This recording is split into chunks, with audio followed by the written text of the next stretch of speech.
오예배 오신 성도님들을 주님의 이름으로 환영하고 축복합니다. 오늘 본문은 다른 나라처럼 되기 위해 왕을 세워달라고 요청하는 이스라엘 백성의 모습을 보여줍니다.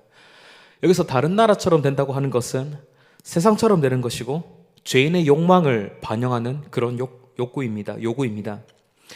이런 다른 나라는 하나님의 나라를 세워야 되는 이스라엘이 피해야 되는 나라입니다.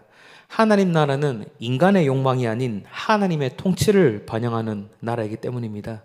그런데 이스라엘은 세상처럼 되고 싶어서 하나님의 말씀을 버리기까지 합니다. 오늘 본문에 나온 이스라엘의 백성의 과오를 보며 우리는 어떻게 세상처럼 되지 않고 신실하게 하나님을 섬길지 함께 살피고자 합니다. 본문이 우리에게 주는 첫 번째 교훈은 세상처럼 되는 것은 우상을 따르는 것이란 사실입니다. 오늘 본문에서 이스라엘이 왕을 달라고 하는 것은 단순히 통치 시스템을 바꿔주세요 하는 그런 차원의 문제가 아닙니다. 하나님을 섬기는 유일 섬김의 신앙, 하나님만 섬기는 그 신앙과 우상 숭배 신앙 그 사이에 걸쳐 있게 해달라는 그런 위험천만한 상태로 들어가고 싶다는 그런 의미입니다. 오늘 읽은 본문은 이스라엘 백성이 다른 나라처럼 왕이 필요하다고 요청하는 대목인데 우리가 다 읽진 않았지만 8장 전체를 한번 살펴보면서 이스라엘이 어떻게 하나님을 버리고 우상숭배에 가까운 그런 종교적 신념이 있는지 가졌는지 한번 살펴보려 합니다. 8장 8절을 보시면 내가 그들을 애굽에서 인도하여 낸 날부터 오늘까지 그들이 모든 행사로 나를 버리고 다른 신들을 섬김같이 내게도 그리하는도다. 이렇게 하나님이 사무엘에게 말씀하십니다. 그러니까 하나님께서 사무엘에게 지금 이스라엘 백성들의 마음과 상태가 어떤지 사무엘에게 알려주시는 겁니다. 하나님께서 말씀하신 것에 의하면 이스라엘 백성들이 눈에 보이는 왕을 구하는 것, 세상의 다른 나라들처럼 왕을 구하는 것은 다른 신들을 섬김 같다고 그렇게 하나님께서 말씀하십니다. 7절 말미에 보면 나를 버려 자기들의 왕이 되지 못하게 함이니이다. 이렇게 설명합니다. 종합하면 이스라엘 백성이 세상 나라들처럼 왕을 구하는 것은 하나님을 버리고 하나님이 이스라엘의 왕이 아니라 다른 신들을 섬김처럼 하나님을 버려서 하나님이 왕이 되지 못하도록 하는 것입니다.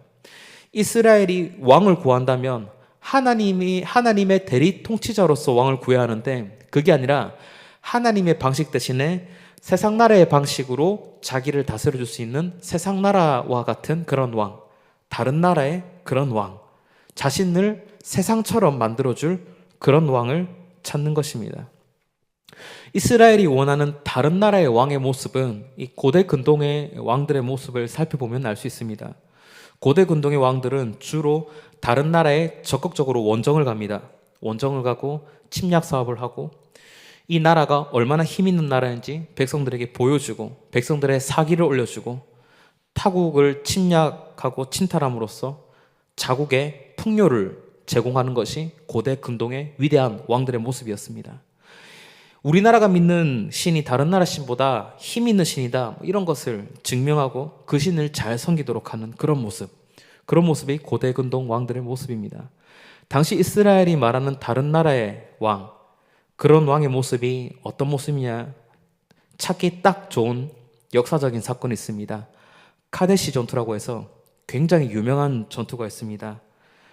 제가 표시한 부분이 카데시라는 지역인데 이제 저 지역에서 저 근방 지역 시리아까지를 놓고 전쟁을 했습니다. 그 다음 화면 봐주시면 히타이트라는 나라 교과서에 이제 철기 문명을 구축한 국가로 그렇게 많이 알려져 있는데 히타이트라는 나라, 성경에는 해족속이라고 그래가지고 성경의 60번에서 70번 사이에 등장하는 그런 민족입니다. 그리고 우리가 애굽을 알고 있는 이집트, 이렇게 이 두 나라가 이제 대결을 벌이는 전쟁이 바로 카데시 전투입니다. 1274년 5월 10일경으로 알고 있습니다. 당시에 여러 국가들이 이제 하늘을 보면서 일식이나 월식 이런 걸 관찰하지 않습니까? 그거를 컴퓨터로 돌려가지고 역산을 해가지고 저 연도를 측정을 한 거예요. 1240년도 5월 10일로 그렇게 측정을 한 겁니다. 재밌죠? 히타이트 측에는 이제 보병이 한 4만 명, 전차 부대 3,500대 이렇게 투입되고, 이집트는 보병 2만 명, 전차가 한 2,000대 정도 투입되었습니다. 아까 사진 보여주시면 히타이트 전차는 이제 바퀴 부분이 뭐 잘 안 보이네요. 바퀴를 굉장히 튼튼하게 잘 만들어서 3명이 올라탈 수 있습니다. 그래서 기동력이 떨어지는 대신에 전투력이 굉장히 높고, 이집트는 이제 사람이 2명 탈 수 있는 가벼운 전차를 만들었습니다. 기동력이 뛰어나고 사람은 2명 탔기 때문에 그렇게 전투력이 높지 않고, 이런 전차 부대를 동원한, 또 보병 부대를 동원한 그런 굉장히 큰 전투였습니다. 그래서 히타이트의 하투실리 3세, 이집트의 람세스 2세가 서로 전쟁을 해가지고 당시 대국 간의 무력 균형을 이뤘습니다. 그래서 역사적인 기록을 보면 히타이트는 자기들이 이겼다 그러고 이집트는 자기들이 이겼다 그러고 뭐 그런 전쟁인데, 후대 역사가들에 의하면 비긴 전쟁 혹은 히타이트가 조금 우세했을 것이라고 예측하는 그런 전쟁입니다. 또 역사상 처음으로 평화조약으로 종전을 했던 그런 전쟁입니다. 그래서 히타이트와 이집트 사이의 그 평화조약이 지금의 유엔본부에 있습니다. 이제 전쟁에서 누가 이기고 질 때까지 서로 치고받는 게 이제 답이 아니다, 그것을 처음 깨달은 인류 역사상의 최초의 평화조약을 맺은 그런 전쟁입니다. 그럼에도 불구하고 이 카데시 전투에서 히타이트라는 나라는 이제 우가리시나 카데시 이런 지역의 식민지에 대한 지배권을 얻었습니다. 이 카데시 전투가 있었던 때가 딱 이스라엘 사사시대 말기입니다. 이스라엘이 다른 나라에 막 침략당하고 괴롭힘당하고 이렇게 할 때 저 멀리 있는 나라들은 막 나라를 오히려 도리어 침략하고 식민지를 얻고 자국의 풍요를 가져다주고 뭐 이런 사건들이 일어났다는 것입니다. 카데시 전투는 그 당시 고대 근동 지역의 최대 전투니까 이스라엘 지역에서 그 다음 사진 넘겨주시면 됩니다. 카데시까지 저 정도 거리가 되는데, 이 대형 전투와 이 왕들의 이야기를 모를 리가 없습니다. 이스라엘 사람들은 아마 알았을 것입니다. 카데시 전투에 대해서 히타이트 측과 이집트 측에 대한 기록이 다른데, 이집트 쪽 기록에 재밌는 기록이 있습니다. 이집트가 히타이트 부대에 밀릴 때 람세스 2세가 갑자기 신으로 변해서 히타이트군을 쓸어버린다, 뭐 이런 기록이 있습니다. 뭐 당연히 과장이죠. 그런데 이스라엘이 원하는 왕은 이런 왕입니다. 신적인 왕.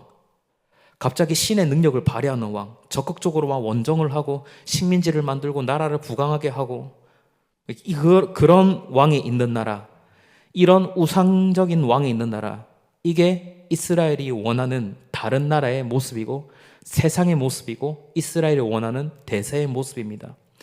본문으로 돌아가 보면 20절에 우리 앞에 나가서 우리의 싸움을 싸워야 할 것이니이다. 이스라엘이 원하는 왕은 람세스 2세나 히타이트 쪽의 하투실리 3세와 같은 나가서 싸우는 왕, 영토를 확장하고 풍요를 가져다 주고 국가 브랜드를 글로벌 스탠다드 그 이상으로 끌어올릴 수 있는 그런 왕, 그런 왕을 이스라엘이 원했습니다.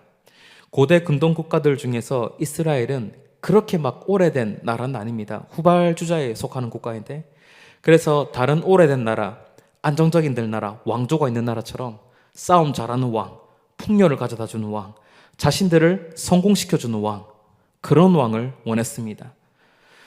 세상을 구원하는 비전, 뭐 이런 거 전혀 관심 없습니다. 하나님이 세상을 창조하시고 세상을 구원하는 참된 왕이신데, 이런 믿음의 비전은 전혀 관심이 없고 세상적인 소망과 욕망을 채워줄 왕, 그런 우상 같은 왕이 필요했습니다. 우리가 원하는 왕의 모습은 어떤 모습입니까? 예수님께서 이 세상에 오셨을 때 사람들은 예수님을 정치적인 메시아, 자기 나라를 로마로부터 독립시켜줄 그런 왕인 줄 알고 처음에 예수님을 따랐습니다. 그런데 잘 보니까 예수님은 그런 왕이 아니라, 그런 세상 나라의 왕이 아니라 하나님 나라의 왕이었습니다.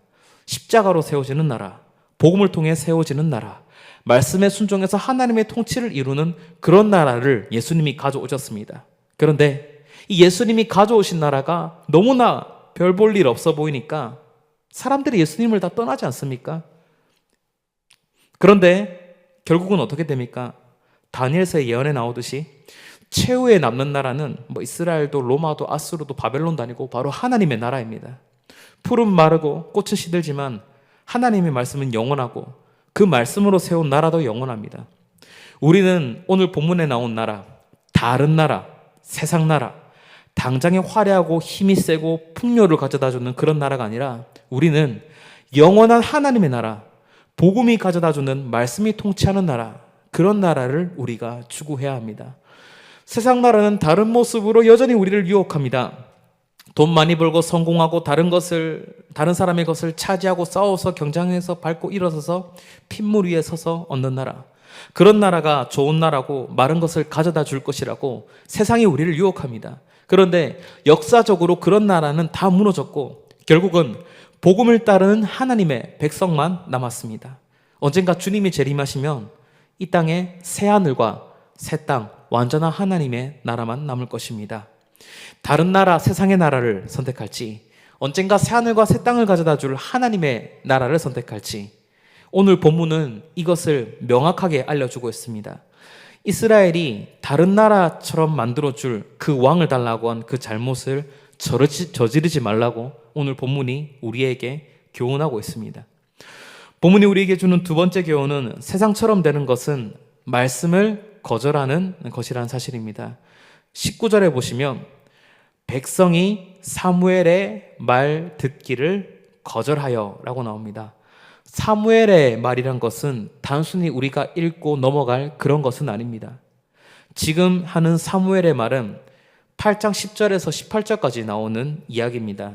그러니까 하나님께서 사무엘에게, 백성들에게 세상 왕의 모습이 어떤 건지 알려주라고 해서 사무엘에 전한 내용인데, 세금을 걷고 자식들을 데려가서 종으로 삼고 군대를 조직하고, 이렇게 해도 하나님은 만약에 이 나라가 망해도 인간왕은 책임도 못 져줄 거고 하나님도 응답 안 해줄 것이다. 이렇게 8절에서 18절까지 그렇게 말씀을 하십니다. 그러니까 지금 하나님께서 하시는 말씀이 다른 세상의 왕과 같은 그런 왕을 세우지 말라고, 우상과도 같은 그런 왕을 세우지 말라고 하나님께서 지금 간곡하게 돌려서 말씀을 하시는 겁니다. 인간왕이 세워지면 세금도 걷고 자식들도 군에 징집하고 그럴 건데 나라 망해도 책임도 안 져줄 거고 하나님도 그때 응답 안 하실 거다. 가로 열고, 그러니까 인간왕 세우지 말라 가로 닫고 이 뜻입니다. 단순히 세상 나라와 같은 그런 왕을 세우면 앞으로 이렇게 될 거다. 규칙만 말씀하실 거면 18절처럼 아마 말씀을 하지 않으셨을 것입니다. 18절에 무엇이라 되어 있습니까? 그날에 너희는 너희가 택한 왕으로 말미암아 부르짖되 그날에 여호와께서 너희에게 응답하시 아니하시리라 하니, 이렇게 되어 있습니다. 그러니까 하나님은 세상 나라의 왕과 같은 왕을 세우지 말라고 백성들에게 지금 말씀하고 계시는 것입니다. 사무엘이 이 하나님의 말씀을 전했습니다. 사무엘은 이 하나님의 말씀을 대언하는 선지자입니다. 사사시대 말기에 가장 권위 있는 하나님의 메신저입니다. 사무엘의 말이 땅에 떨어지지 않았다고 성경이 평가하지 않습니까? 그런데 19절에 보면 아까 읽으신 것처럼 백성이 사무엘의 말 듣기를 거절하여 라고 이야기합니다. 사무엘의 말은 곧 하나님이 전하신 말씀이고 세상 나라의 왕 같은 왕을 세우지 말라는 말씀입니다. 그런데 백성들은 세상이 갖고 있는 그 왕, 우상과도 같은 왕, 자기를 세상적으로 성공시켜줄 그 왕을 갖고 싶어서, 세상처럼 되고 싶어서, 세상처럼 발전하고 싶어서 하나님의 말씀을 거절합니다. 우리가 세상에서 성공하고 좋은 결과를 거두면 굉장히 좋은 일이고 기뻐할 일입니다. 우리가 기도를 해서 기도 응답으로 좋은 성과를 올릴 수도 있습니다. 지금 설교를 하는 저주차도 성도님들이 자녀들이 좋은 사람 만나고 좋은 곳에 취직하기를 그렇게 제가 기도를 합니다. 하지만 우리의 믿음 가장 근본 중심에 세상처럼 되지 않기 위해 말씀에 순종하고자 하는 그 믿음이 있어야 합니다. 이스라엘 백성들 보시면 세상처럼 되기 위해서 사무엘을 통해서 전한 하나님의 말씀조차도 거절한 것을 볼 수 있습니다. 땅에 하나도 떨어지지 않았다고 하는 그 권위 있는 말씀을 단호하게 거절하고 버립니다. 세상처럼 되고 싶어서 말씀을 버리는 것입니다. 이것은 우상 숭배와도 연관되어 있습니다. 말씀을 거절한다는 것은 굉장히 무서운 일입니다. 왜 무섭냐면 말씀을 거절한다는 말 안에는 하나님의 존재를 알고 있다는 것이 포함되기 때문입니다. 우리는 어떤 사람의 말을 따르지 않을 때 그 사람이 존재하지 않아서 듣는 것이 아니라 그 사람은 존재하지 않지만 그 사람의 말이 틀렸기 때문에 우리는 그 사람의 말을 거절합니다. 잘 생각해 보시면 지금 이스라엘 백성들은 하나님의 존재를 알고 있습니다. 하나님이 이스라엘 위해서 무엇을 했는지도 알고 있습니다. 하나님이 계신다는 것을 아는데 정작 하나님의 말씀은 취사 선택하고 듣기 싫은 것은 거절합니다. 굉장히 위험한 신앙입니다. 아예 하나님 모르는 것보다 낫지 않습니까? 라고 할 수 있지만 이런 미적지근한 신앙은 우리에게 아주 적은 양의 독약이 돼서 결국에는 심각한 중독 상태로 이끌어줄 수 있는 그런 현상입니다. 하나님이 계시는 건 알겠는데 하나님의 모든 말씀을 전적으로 순종하는 것이 아니라 내가 원하는 대로 취사 선택하는 그런 상태에 온 것입니다. 하나님이 하신 말씀 중에 이거는 마음에 드니까 이거는 듣고 이거는 마음에 안 드니까 이거는 안 듣고 필요할 때만 하나님을 찾는 그런 신앙이 되어버립니다. 그러니까 하나님의 우상화가 진행되는 것입니다. 말씀을 거절한다는 것은 하나님을 내가 원하는 하나님으로 만들어버리는 위험한 신앙입니다. 이스라엘 백성이 하나님의 말씀을 거절하는 것은 하나님을 전적으로 신뢰하는 믿음이 아니라 내가 필요한 순간 딱 나타나서 뭔가 해주고 내가 하고 싶다는 것은 무조건 허락해주는 그 하나님이 필요한 것입니다. 하나님이 제시한 비전, 이스라엘이 제사장 나라가 되고 이스라엘을 통해서 모든 민족들이 하나님께 돌아오고 이런 것은 전혀 관심이 없고 하나님의 구원 역사도 전혀 필요가 없고 나 성공시켜주는 하나님, 나한테 참견하는 하나님, 내가 좋을 때만 좋은 하나님, 이것은 하나님을 나의 욕망에 가두는 것입니다. 예수님을 믿는 우리들의 영원한 과제가 뭐냐면 우리 욕망에서 하나님을 풀어주는 것입니다. 제가 기억을 잘 하시라고 굉장히 거친 표현을 쓰고 있습니다. 우리는 나의 생각과 나의 욕망에 하나님을 딱 가둬놓고 하나님 입에 재갈을 물리려고 합니다. 하나님, 제가 원하는 말씀만 하세요. 하나님의 구원 계획, 하나님의 나라 이런 거는 잘 모르겠고 제가 원하는 거 들어주기만 해주고 허락만 해주세요. 이렇게 하려고 하는 욕망이 우리 안에서 도사리고 있다는 것입니다. 사실 이거는 말도 안 되는 것입니다. 그런데 우리는 그런 하나님을 좋아합니다. 생생한 하나님의 말씀, 교회사가 남긴 보배와도 같은 그 교류와 신앙 고백, 이것을 순수하게 받아들이고 묵상하고 순종하기 위해서 막 발버둥 치는 게 아니라 내 욕망을 수용하고 내 모든 불신앙을 눈 감아주시고 내 눈치 보면서 말씀하시는 하나님, 내가 필요할 때 침묵해 주시는 하나님, 우리는 그런 하나님을 원할 때가 있습니다. 우리는 하나님 말씀을 취사 선택해서 내가 원하는 하나님을 만들어내는 것이 아니라 교회를 통해 하나님의 나라를 세우시고 세상을 회복시키시고 세상을 구원하시는 그 하나님을 믿어야 됩니다. 때론 내 욕망을 거스르라 하실 때가 있습니다. 좌우의 날성검과 같은 말씀으로 우리의 폐부를 찌르실 때가 있습니다. 우리는 이런 하나님을 믿어야 합니다. 그 하나님이 바로 우리의 삶을 변화시키고 하나님의 나라를 이루실 참되고 유일하신 삼위 하나님이십니다. 설교를 맺겠습니다. 주 안에서 사랑하는 성도님 여러분, 우리는 오늘 본문에 다른 나라처럼 되고 싶은, 그리고 나의 욕망을 대변하는 하나님을 믿고 싶은 그런 죄악된 습관을, 관습을 버려야 됩니다. 하나님의 백성들을 볼 때 그분의 나라를 이루실 하나님을 신실하게 또 치열하게 믿는 저와 여러분들이 되기를 주님의 이름으로 축복합니다. 함께 찬양하고 기도하시겠습니다.